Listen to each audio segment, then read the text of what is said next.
yun po mga idol, no? Isa mapagpalang araw po sa inyong lahat. Brad Dodong Adventure at Dodoy Adventure. nagbabalik po kami. Dito po yung cellphone ni Brother Maui, no? Nung nakaraang update din namin, nagano din po kami ng video doon para update din naman yung mga sumusuporta sa kanya, nanonood sa kanya mga video na hindi po nanonotify sa aming mga video ni Dudoy, no? At yun, sa mga solid supporters po natin, supportahan po natin yung channel ni Dudoy. Oo. Ano yung channel? Dodoy Adventure lang po. Dudoy Adventure, yan. Oo. Support po natin mga idol. At kay Brother Maui naman, Maui the Hunter. Yan. So, supportahan po natin yung, sana po supportahan po natin yung kanya-kanyang channel namin mga idol, no? At ngayon po, ito po yung time na babalik po kami sa exploration. Marami mang kulang sa amin.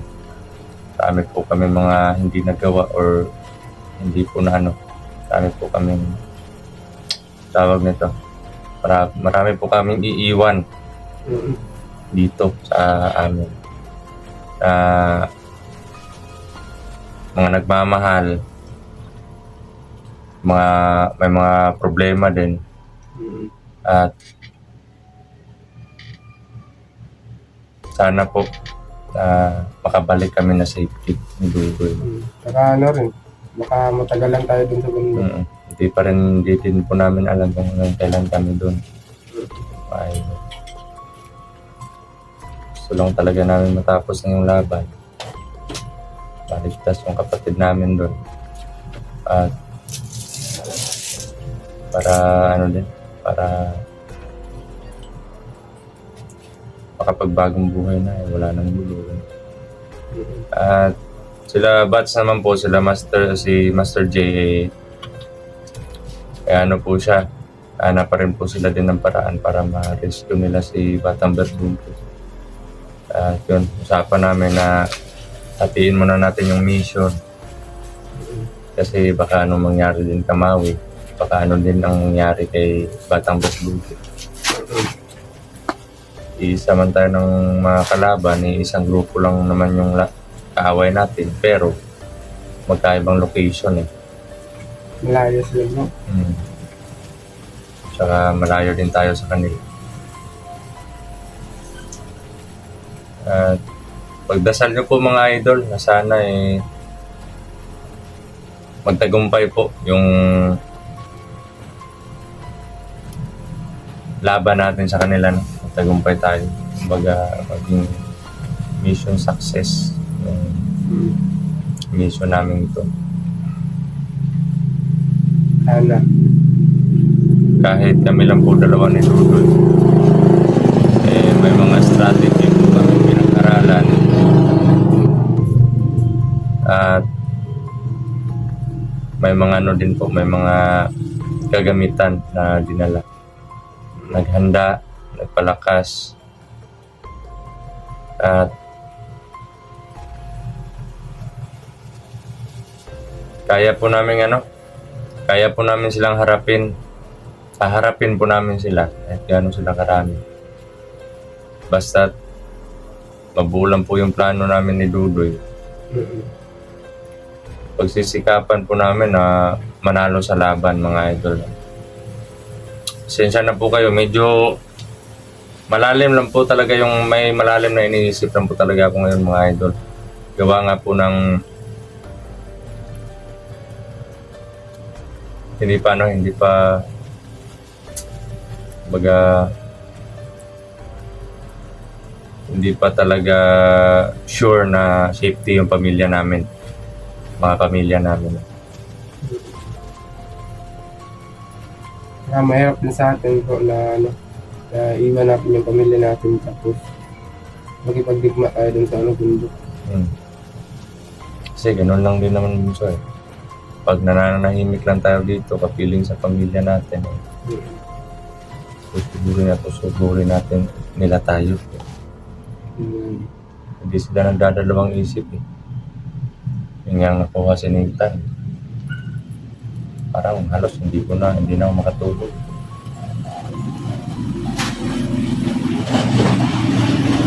Saka buti naman po, at saka ano, wala akong pumupunta naman dito. Wala naman. Wala namang nung nakaraang gabi, may mga umaaligid talaga. May mga umaaligid talaga dito. Pero sa awa ng Panginoon, wala namang nangyaring masama. Binakuran ko lang na orasyon ako ng orasyon.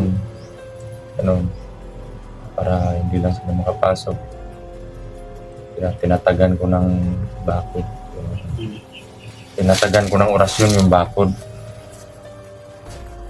At yun, oras lang po, mga ilang oras na lang po yung hinihintay namin. Kasi pag hindi po nawala yung pagdadalawang isip sa mga utak namin, mga idol, hindi po kami lalakad talaga. Pero ngayon,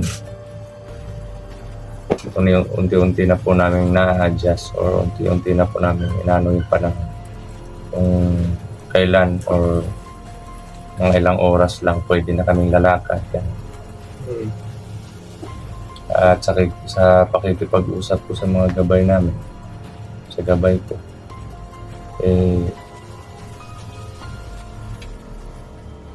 hati daw yung resulta ng pag-rescue namin kay Maui. Ewan ko lang kung sabi niya sa akin na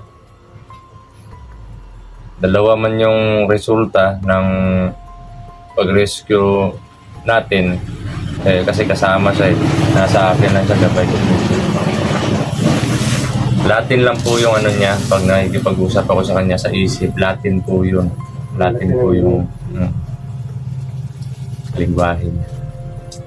Sabi niya, dalawa ang magiging resulta.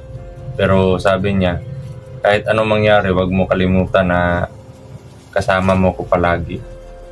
Kahit kainin daw ako ng galit. Sabi niya ganun.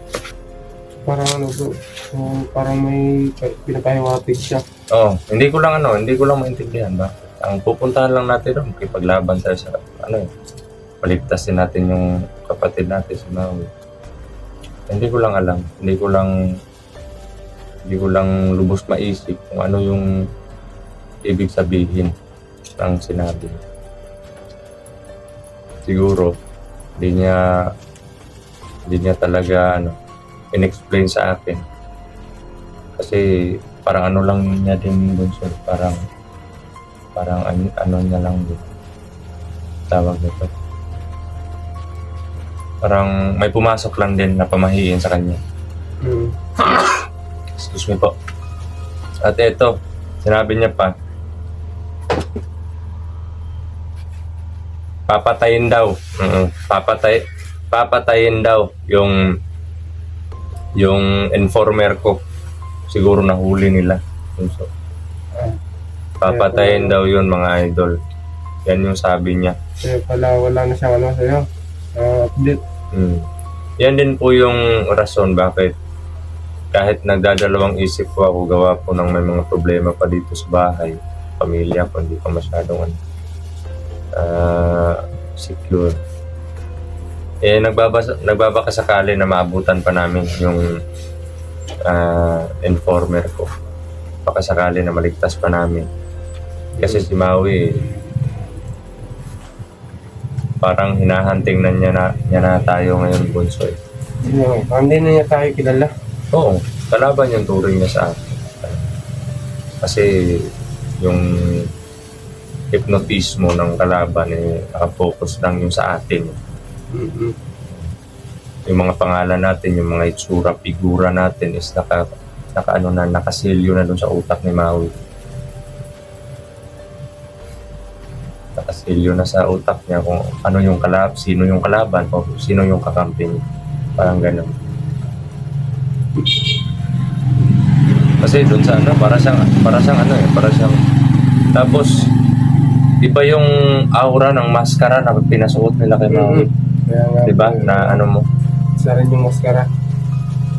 Parang ano parang nung time na nalagyan nila ng ritual or na nalagyan nila ng lakas si Maui, sobrang lakas na nun. Mm. Pero nung time nang nasuot na nila yung ano, yung maskara kay Maui, nakaw, parang nag 10 times yung lakas niya mga idol, yung presensya niya. Yan nga. Para silang ano nakikita ko sa ano, sa base dun sa aura nila, para silang gumawa ng demonyo. Kumuha sila ng isang tao, ginawa nilang demonyo. Ganon yung mga nangyari. Siguro bro, mahirapan tayo tanggalin yung ano bro, yung maskara na yun. Mahirapan talaga tayo. Ang tanging susi lang na naisip ko, makipagbakbakan kay Maui na ubusan ng lakas. Kailangan maubos yung lakas niya bago natin matanggal yung maskara at bago ko magamot si Maui, bago ko matanggal yung hypnotize ano. Mm-hmm. Sa isang aspeto na lang po yung hindi namin natapos sa Black Magic. Hindi man namin natapos totally lahat ng aspeto, pero isa na lang po yung hindi namin natapos. Isa na lang yung kulang, pero base doon sa mga natapos namin pwede na naming dalhin doon sa bakbakan at sabayan lang po natin ng mga strategy, ganon, mga plano na siyempre kailangan natin magplano para din sa safety natin. Pero sa panahon ng gipitan, kailangan walang kalalagyan, pero may dadaanan tayo palabas. Kasi kung sasabihin natin sa panahon ng gipitan may paglalagyan tayo, nako, delikado tayo diyan. Okay. Kailangan kung magipit man tayo, kailangan alam natin kung ano yung gagawin para makalabas tayo. Oo, nakabuti yun bro. Hindi na lang po namin sasabihin yung lahat ng plano namin mga ay yung mga pattern na po yung sasabihin namin sa inyo. Makikita rin naman nila kung ano yung plano natin. At yun mga idol, habang hindi pa kami nakakapunta doon, explain, habang andito pa tayo sa sa update, explain ko lang po muna sa inyo mga idol na baka mag-late upload na naman or madili na naman yung mga upload namin kasi wala kami mga load. Ano rin, sobrang hina rin ng signal doon. May portion lang po siya mga idol. May malakas, may biglang lalakas yung signal, meron namang mahina, ganun. At hindi rin namin alam kung hanggang kailan kami doon sa bundok talaga. Siguro, matagalan talaga tayo doon. Naawa lang talaga ako sa mga bata kasi Christmas party nila. Wala ako.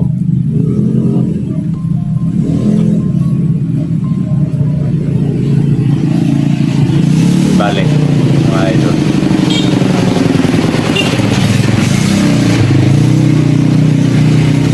Ang ingay naman.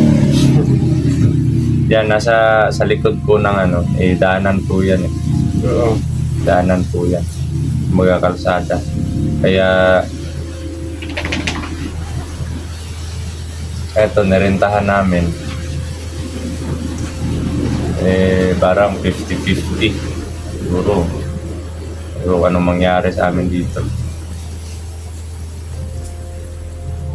At hindi rin pwede magtagal yung pamilya ko sa ibang bahay kasi hindi po compatible yung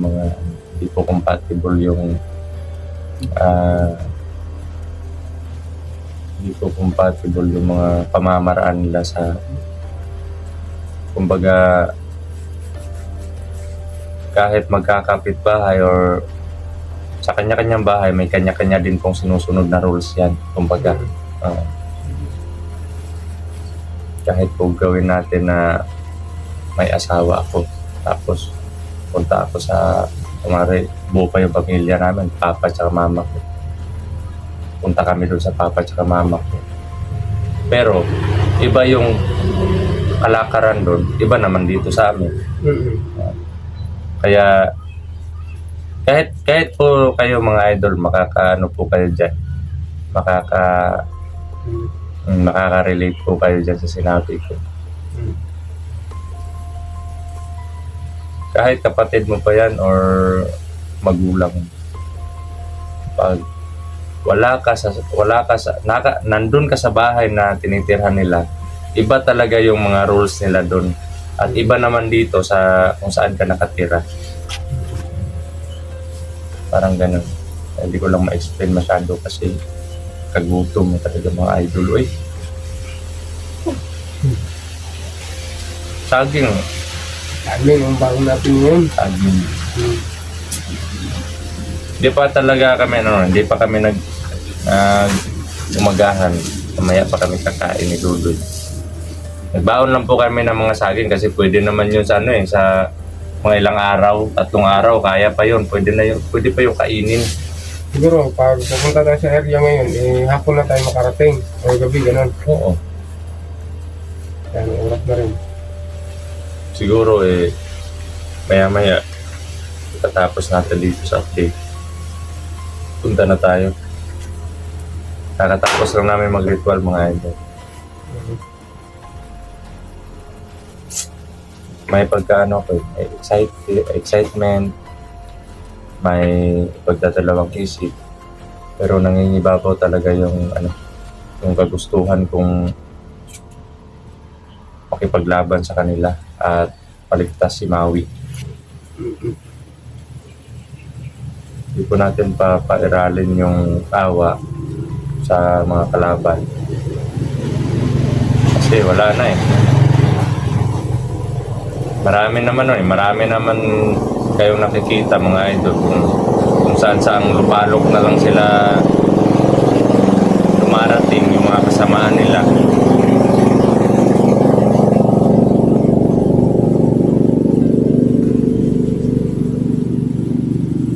Pati nga sa ibang lugar, ibang mga hunters, ganun din.